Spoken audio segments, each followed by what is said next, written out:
everybody, welcome to the newest episode of Taped Crusaders, the show that reviews every single superhero thingamabob that's ever existed. I'm your co-host Michael, and I'm joined by... Joshua Mervell, back again. Excited to talk about this thing. Yeah, this thing! Okay, we're also joined by, returning from the Nether, Bex Luthor. You say nether, but you don't mean the Minecraft nether, right? Because you don't know what that is? No, I just mean the Nether. What's the nether? I only know the Minecraft nether. Well, it's an ancient term describing, like an ethereal other dimensional plane, obviously.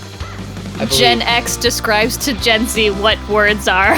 Yeah, there you go. New podcast. Yeah, I was going to say, that's a pretty great podcast idea. I was like, I didn't know that the nether wasn't made up by Minecraft. Cool. We learned something new. But anyway. See, that's just like when I grew up, I saw everything through the lens of the band Kiss.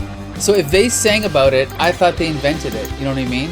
Like the God of Thunder. There was no God of Thunder before Gene Simmons sang about a God of Thunder. Is that kind of like what you're saying? No. It's, you know what? It's pretty similar to like, I know a bunch of artists because their songs were in Trek movies growing up. There you go. So I'm like, yeah, I know who Bonnie Tyler is. I know who Bonnie Tyler is, of course. Yeah. Okay, speaking of Gen Xers, Champ Ian is joining us. Thank you for joining us. Hello, everybody. Thank you so much for having me as a guest on, I believe this is the 450th episode of Taped Crusaders? It's actually episode 6. Right. Oh, episode 6. Yes. It just feels like it's been 400. Yeah. Probably because we've done this intro so many times already. Exactly. Yeah. So this one's a special one, folks, because we're here to talk about a proto-superhero. Bex Luthor, do you know what proto is short for? Oh, boy. Okay. I'm teasing. So he's a prototype for a superhero. Doc Savage. What's a superhero? Talk about Doc Savage. Champ Ian, had you ever heard of Doc Savage before this episode? I had not. I thought when you were pitching this to me that you were just making something up. Okay. Like I had to Google it, and then I found it, and even then, like, it had no ring of any sort of familiarity. Even watching the movie, I don't know that I truly understand it, or is this a fever dream that I've been having, and I'm going to wake up and run to you and say, hey, when are we doing the Doc Savage podcast? You're going to look at me and say, what the hell are you talking about? What are you talking about? Okay, this is a good question. This is a fair question. Bex Luthor, had you ever heard of Doc Savage before this week? In name alone. And interesting. Also, I knew that he was the guy with the ripped shirt. That's okay, fair enough. That's it. Joshua Mervell.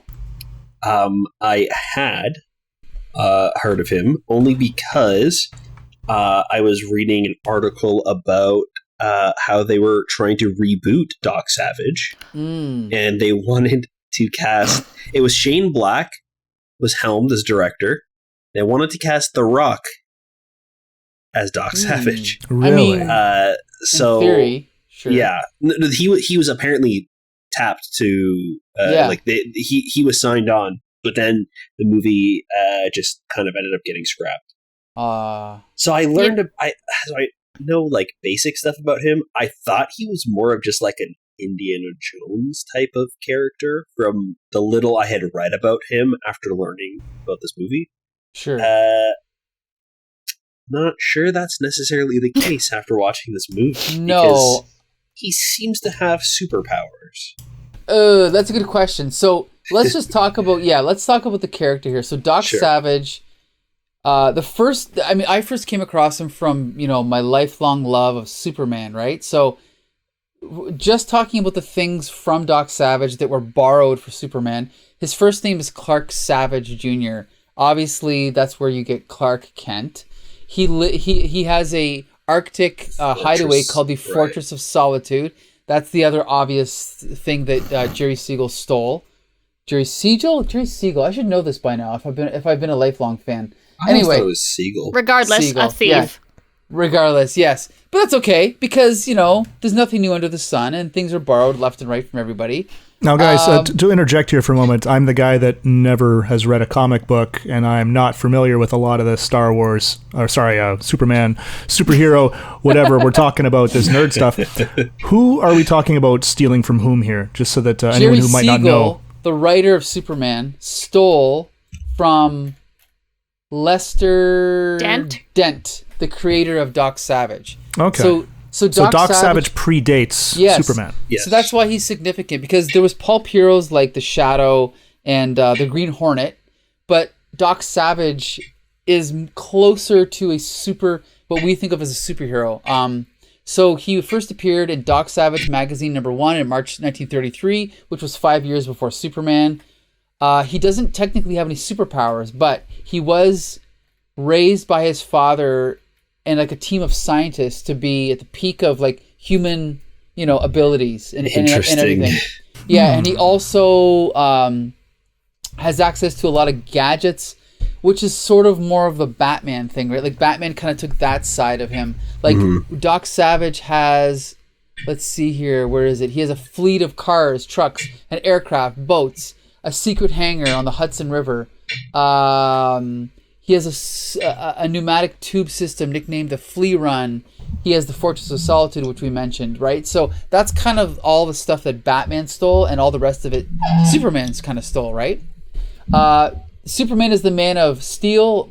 Doc Savage was the man of bronze, except that he literally had bronze-looking skin. If you look at the covers of all of his magazines and pulps, he has like kind of bronze-colored skin. That was his thing. There's a couple weird things about him. He has this weird thing that when he senses danger, he purrs like a kitten. Yeah, it's a freakish thing. But in the movie, they tried to mimic it, but they made it kind of more like a whistle almost, like a right? sound. Yeah, like it wasn't like a purr. They did it completely differently. But still dumb. He's still dumb. He's got his team of helpers that he calls the Fabulous Five, not to be confused with the Furious Five. As in Grandmaster Flash, and this is the Fabulous Five. And the members are Andrew Blodgett Monk Mayfair, who's into chemistry, Theodore Ham Marley Brooks, who's into the law, John Rennie Renwick, who's into civil engineering, Thomas Long Tom Roberts, who's an electrical engineer, and William Harper Johnny Littlejohn, who's an archaeologist. Together, they fought with Doc in World War I. And we even see this in the movie that they're all World War I veterans, and they mention that. We should say that whether you love this movie or you don't, it is fairly close to the plot of the first novel, as well as containing pieces of the other novels. I've read the Marvel Comics adaptation of the first novel, and it does follow the same plot. So that's at least kind of cool. Yeah. That being said, we're going to talk about the movie Doc Savage, which is a whole different ball of wax. So here we go. We have a character who existed since 1933, for good or ill. In the early 70s, they decided to make this movie. Obviously, this is between Adam West Batman and Christopher Reeve Superman. So they're probably going for more of an Adam West Batman vibe when they made this, right? No, you think? Remember, this is pre-Star Wars, so science fiction was not respected. Superheroes were not respected, right? This definitely helped. This is definitely more along the lines of 10,000 BC or whatever that movie was, or just like Fantastic Voyage, or let's just do like a fun kids science fiction thing and just get it out there. However, the director does have some previous credits of movies that I actually liked. Like, for example, he did. Wait a minute. Oh, and by the way, I should mention that I'm trying to be really sharp with my research, because we did have a comment. I'm not sure if you guys know about this. We have a listener. I don't read comments. I'm a girl. We have BlackRock 316 says. Oh, shout out. Yeah. Oh wait, this is the wrong one. Hold on. No, that's the wrong person. Take the shout out back. Hold on. Sorry, no, BlackRock. It's Cameron Diop says. Where is it here? I would have expected the hosts of the podcast to have done better research to answer this question about the whole history of Shazam and Captain Marvel and the name and the trademark. So I'm here, and I've got Wikipedia open, and I've got docsavage.fandom.com open, and I'm just reading my facts out. but I'm trying to be as accurate as possible. And I could have done research beforehand, but I just didn't, right? Sure. Where's the fun in that? Research is for nerds. I'm going from memory here. Okay, We're folks? cool jocks only. So anyway, where was I in my chronology? Oh yeah, so we're talking about the movie. So the movie, I'm going to punch in here, Doc Savage film, and I'm going to look up who the director was. And the Michael Anderson. Michael Anderson, who everyone knows from his... Logan's Run. Yeah, from Logan's Run. Right? Yeah, see, Logan's Run, that's a good movie, right? Has anyone seen Logan's Run? Yeah. Yeah, it's actually a good movie, right? Like, he has had successes in the past. He did Orca, which was a Jaws ripoff. He did, let's see, what else here? Around the World in 80 Nothing Days. I've heard of, yes. There you go. Oh, did he? Yeah. Okay, I've seen that too. You know what's funny? He did a version of 1984, which I haven't seen. I'm surprised that I haven't seen it. Wow. Okay, so anyway, he does have successful films in the past, but we're not going to talk about that one. We're going to talk about Doc Savage, box office bomb, Doc Savage. And as always, without any pre-warning, we're going to rely on Ian. Oh, for Christ's sake. Tell us the plot of this movie. Ian, feel free to take no longer than 60 seconds. But just okay, I'm just gonna gloss over the entire thing then, because I don't know if you've ever heard me on a podcast before. I have no idea what the hell I'm talking about. And have you listened to any podcast? No one does. Yeah.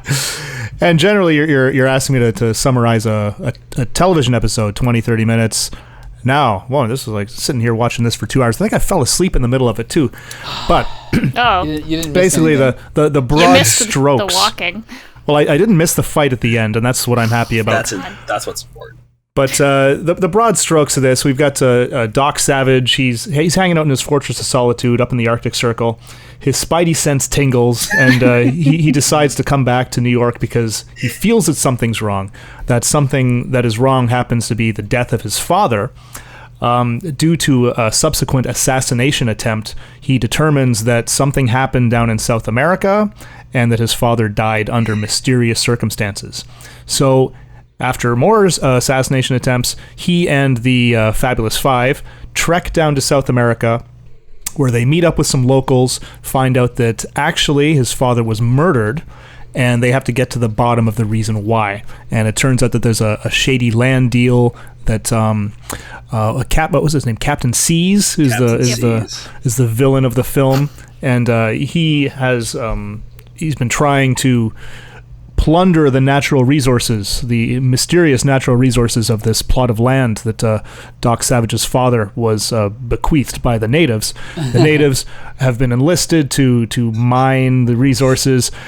At the end of the day, Doc Savage prevails. He discovers the plot. He overpowers Captain Seize and performs brain surgery on him to turn him into a Salvation Army singer at the end of the movie. And that's basically it. Yeah. Yeah. Okay, now that's the plot of the film. Yeah, why did it feel so long, though? Wait. But we should... The movie or my description? No, the movie. the movie. We should address... Let's talk about the tone, okay? The Who tone, could? The tone of this film's hard to pin down because... Yeah. Let's put it this way. The actor playing Doc Savage, which is Tarzan. Ron Ely, he plays it pretty straight. However, the Fabulous Five are all acting like a bunch of idiots. Buffoons. Like, trying to be funny. None of them are funny. The bad guy is one of the worst actors I've ever seen on screen in my life. Like, he's like a so... total cartoon. Yeah, just... is it Captain Seize? Yeah. Played by Paul Wexler. Horrible. And the rest of the cast... Oh, then there was the bad guy in South America in the baby carriage? Or the... Yeah, what the fuck, man? God. Okay, we'll get to that in a minute. But let's just talk weird. about... Yeah, the tone is very strange. It feels like... Because this came out in the 70s, the mid-70s, Right. and it's trying to capture the tone of the 30s. Not only in the setting, but also in the style of filmmaking. So it's like a 70s movie that was made to feel like it came out in the 30s. But they don't do a good job of balancing it being a modern film with action and these big set pieces, and then the dialogue doesn't fit the 30s. Sometimes it does. Sometimes just the actions of the characters is like a 30s like pulp comic moment, but then they get back to trying to be a real like action film.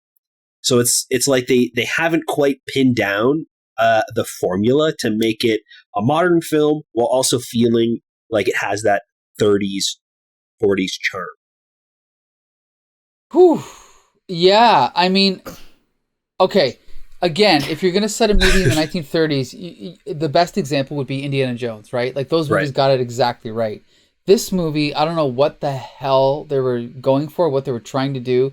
But even though I love film and I love all decades of film, there's this weird era of film in the 70s that includes all those disaster films like The Towering Inferno and Airport and all those films, as well as like the King Kong remake from the 70s. If you ever saw that, it's terrible. All those movies are terrible. I hate them all. And this movie fits into that exact style.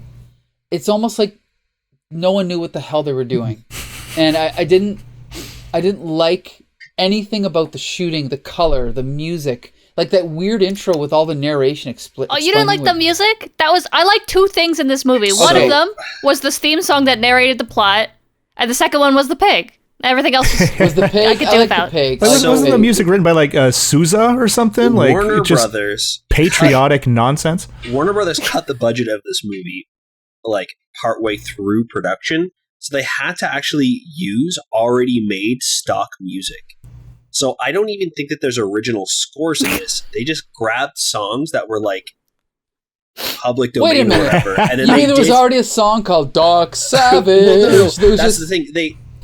So they didn't have to pay somebody to compose. They grabbed music and then they just wrote lyrics over top of it to narrate what was going on. Because they couldn't have somebody do an original score for the entire. So amazing. That's why too, like when that one guy's sleeping, it's like Rockabye Baby, or like when they're on the boat, it's like all of these songs that are just La Cucaracha. Yeah, it's like just songs. It's because they had to get essentially like just licensed music because they couldn't afford to make a score. Ian, tell us. You gave us your description. Now you know about Doc Savage. What do you think about this movie? You know, guys, I loved this movie. Really? Okay. It's just chaotic nonsense. I had no idea where it was going. The tone was all over the place. It was just, it was terrible in all the ways that I can point at it and say I love it, right? It's just they stumbled their way through it.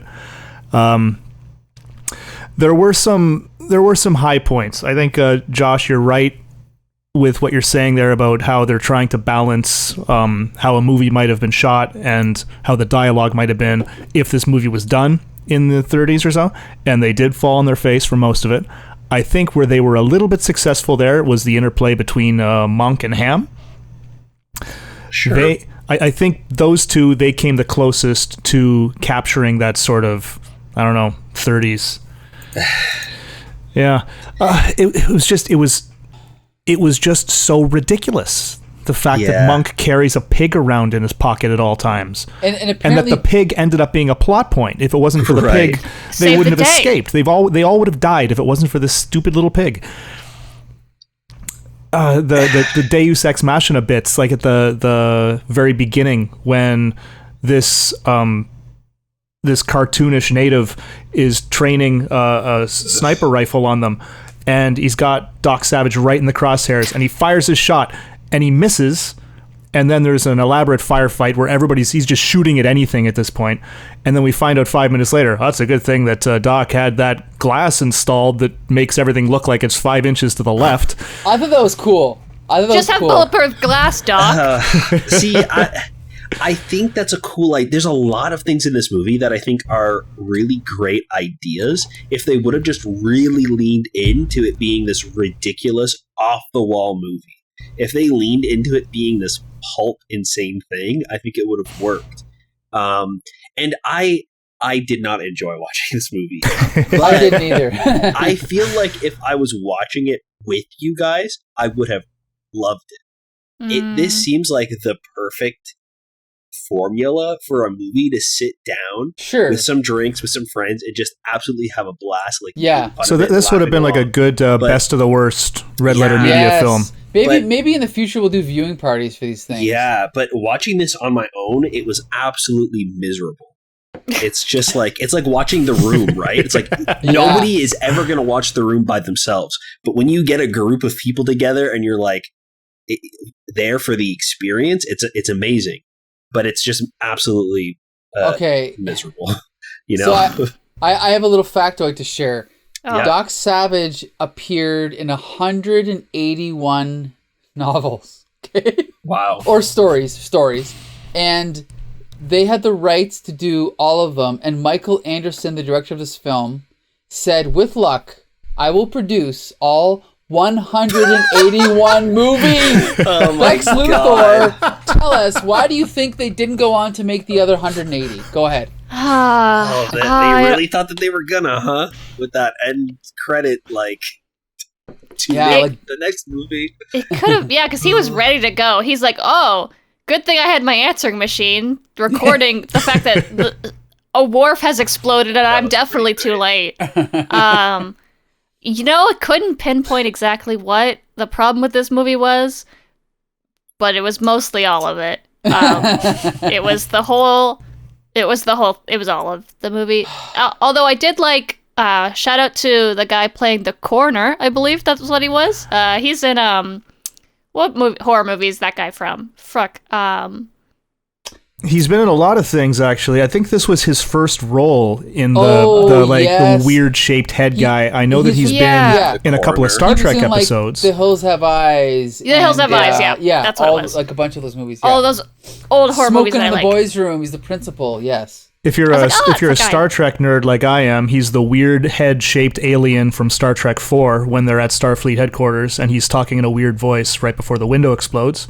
He's also the weird-looking captain from the episode in the first season where all the weird little stop-motion aliens crawl into the guy's mouth and they blow him up with a phaser. Oh, that's a good one. Yes, that was a good one. Yeah. But besides that, oh man, why does Doc Savage need a group of 5 guys when he can do everything himself? No clue. And they don't do anything in the movie. That's the thing, they don't. Right? They get saved. It's also like they're just in the way. Right.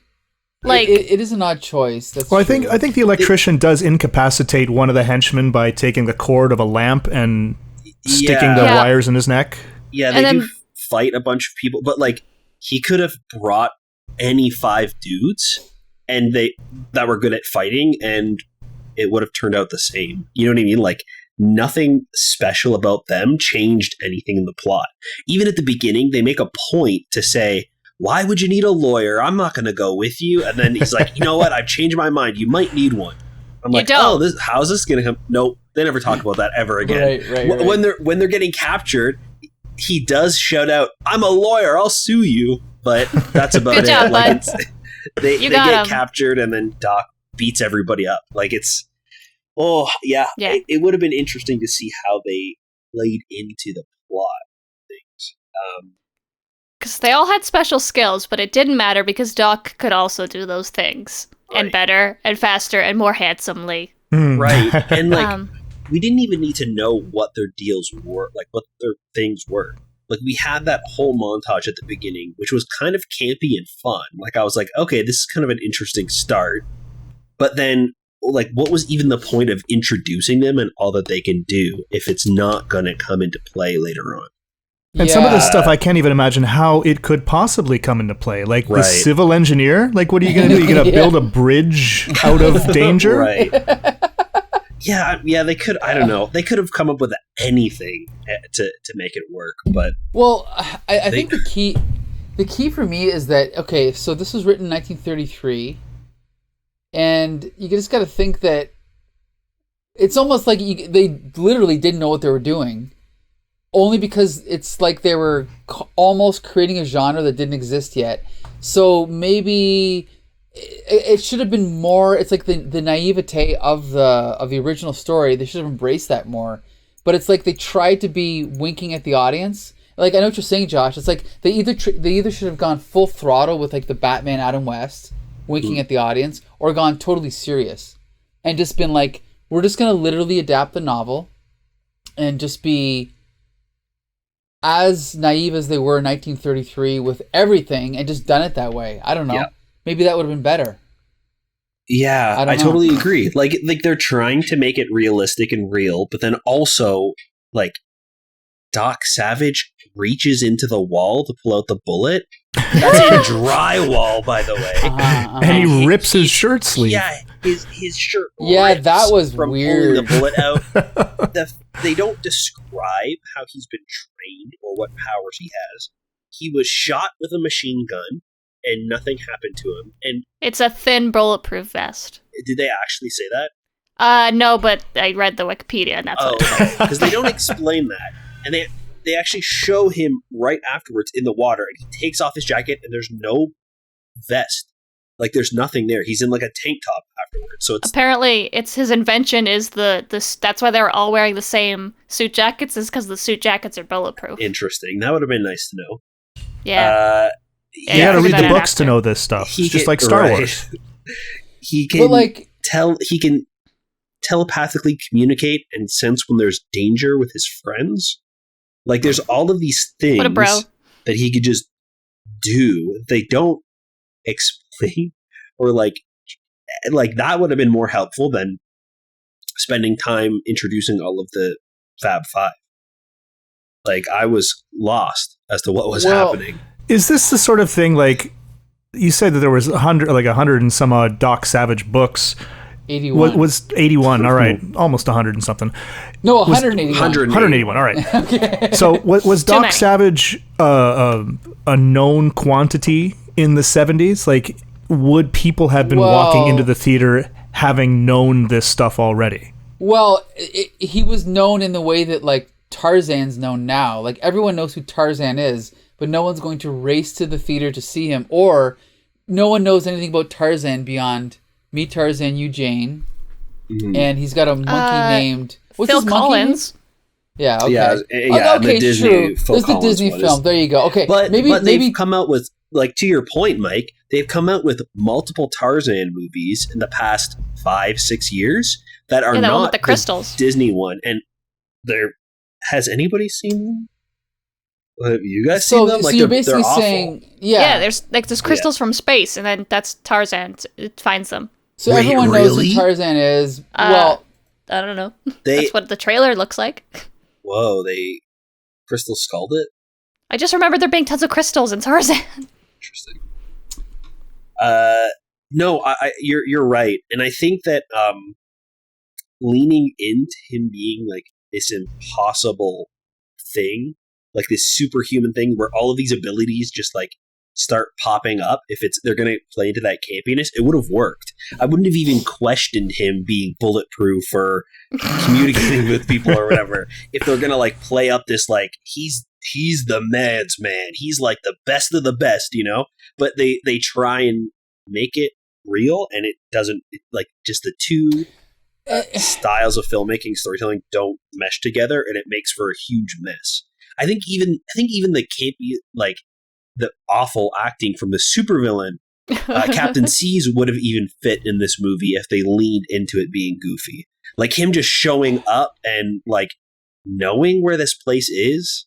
Like, the only they describe in this movie that the only person that could figure this out was Doc Savage or Doc Savage's father.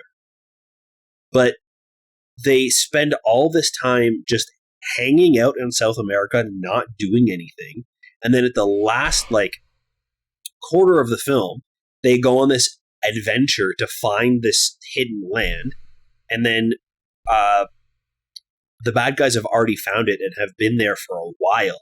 Like, it just doesn't make any sense. Imagine if this is like a classic Josh trying to fix the plot, but like if they had just like, if the bad guy was trying to find this place to take it over, he could have like lured Doc Savage into finding it himself, and the bad guys are just following them and like making Doc Savage find this place. And then when they get there, they're ambushed and then the bad guys take over or something. Then we could actually see Doc and the Fab Five like doing the things that they say that they do in the movie.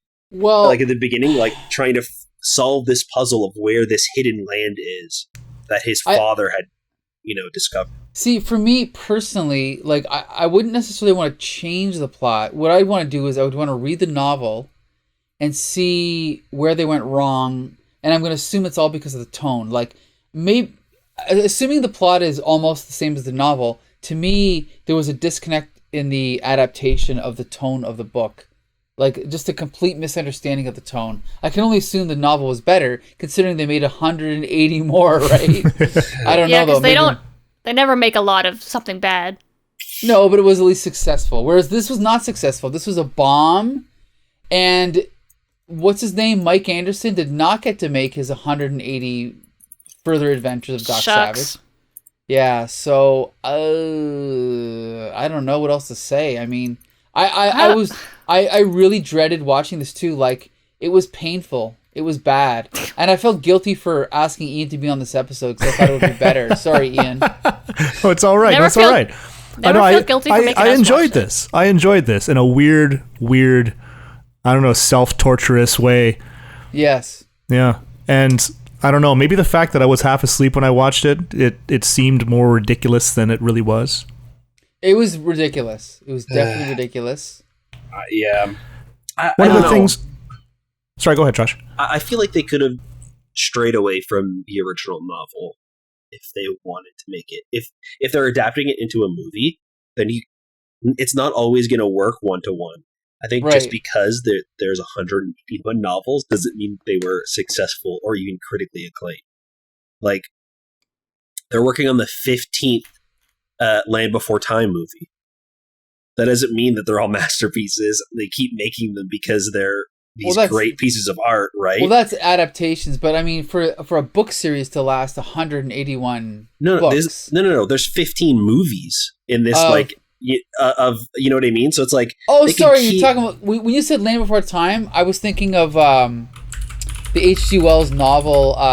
like the dinosaur... The Steven Spielberg, animated movie. Okay, yeah. Which they turned into a musical for all of the sequels. So 15 of them are musicals, and the first one isn't.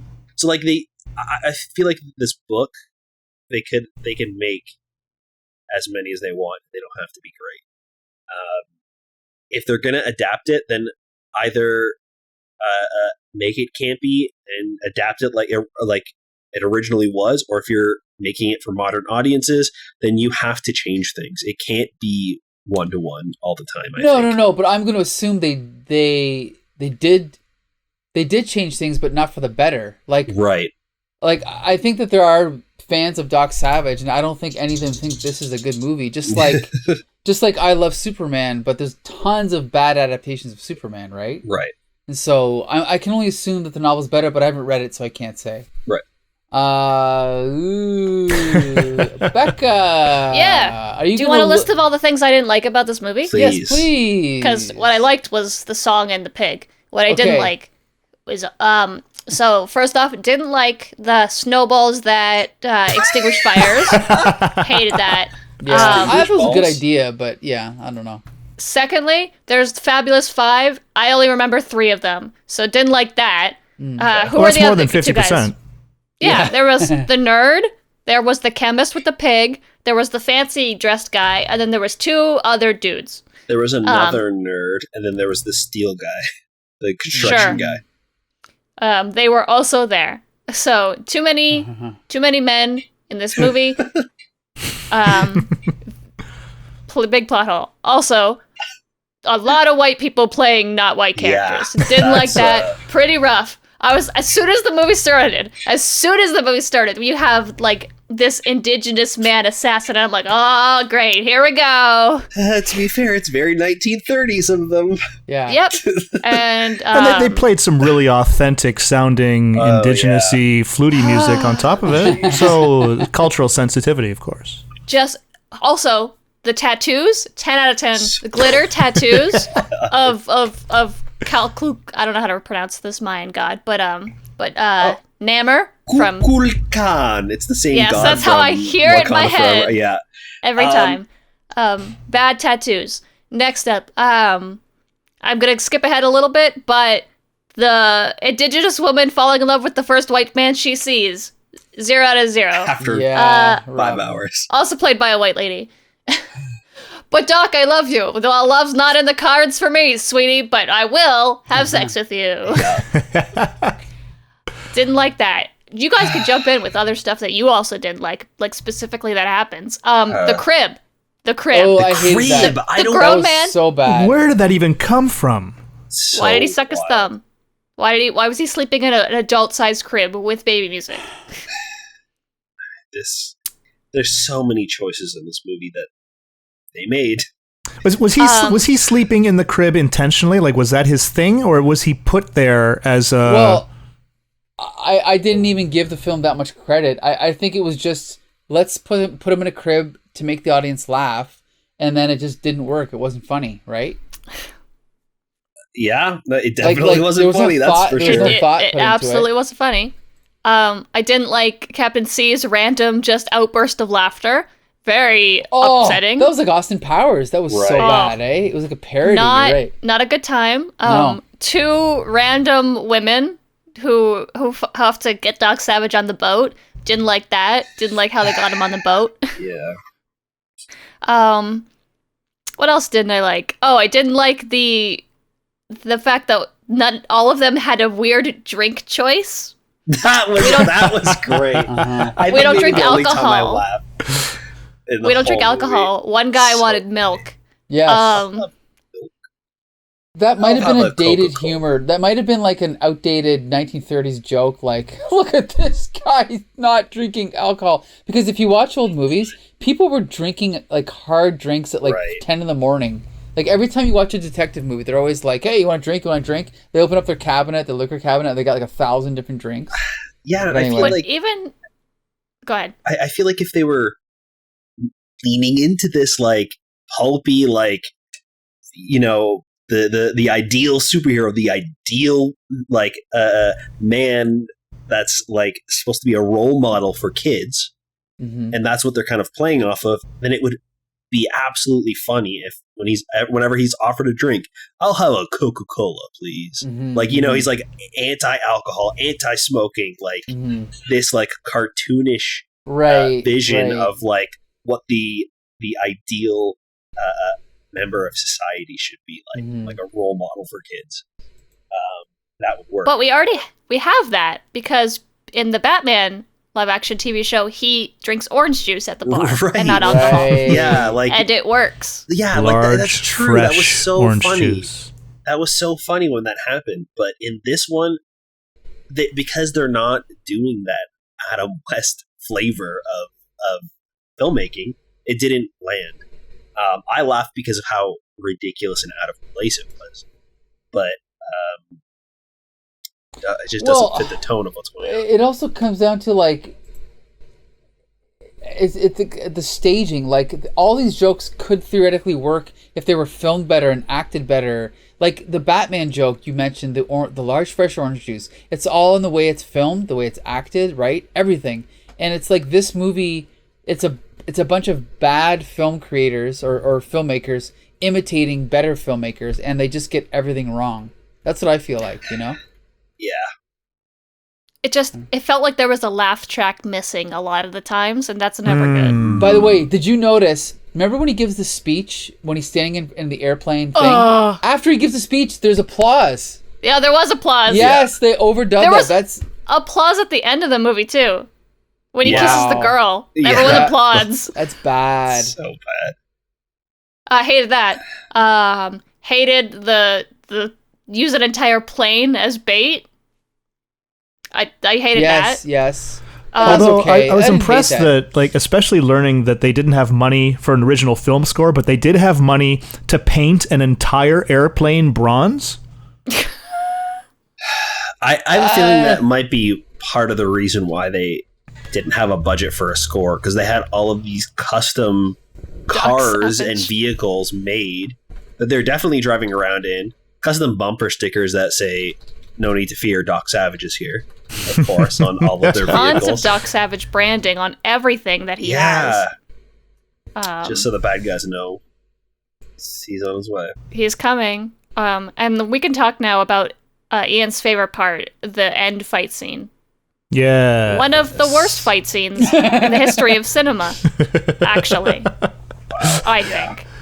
The fact that they put up a caption before they switched to each style, I secretly think that's brilliant.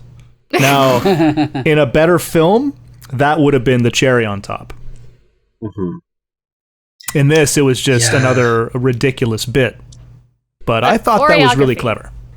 The choreography for these fight scenes was not it, which made it not work, I think. I think it could have been really funny, but each time they transitioned, it's like we're resetting up where our staging is on the ground. We're looking for our X and then refighting again. It's like, it was real dumb.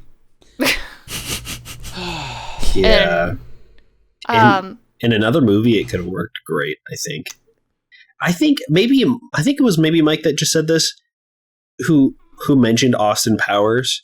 It was me. I feel like the laugh. Yeah, I feel like that's the perfect tone of like recreating a 30s film like this, right? Where they're like, it's like Austin Powers is a spy movie that's very tongue-in-cheek, kind of almost spoofing James Bond, right? Well, it's 100% spoofing James Bond. Yeah, without being like yeah, I guess you're right. It is it's an original thing while also poking fun at all of these movies. That's, I think, what this should have been. Well, okay, I know what you're saying, but at the same time, if it's like Batman. If you're a Batman fan, like the Adam West Batman's a great Batman property or thing, but there's also the serious Batman. If you're a Batman fan, you want the Christopher Nolan Batman, and if you're a serious Doc Savage fan, do Doc Savage straight. But they didn't. You know what I mean? Like, they added all this pulpy things. Imagine if in The Dark Knight, when they're fighting, they have captions of like what? Oh no, that's what I'm saying. You know what I mean? Like Ra's al Ghul. That's what I'm saying. It's like they could have gone Adam West or they could have gone Christian Bale, but they went neither. They went like bad Adam West. Yeah. Right. Anyway. Adam West. Oh.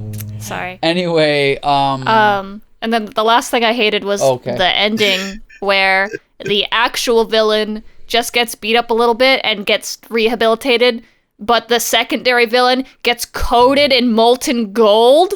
Yeah, well, first of all... What the hell?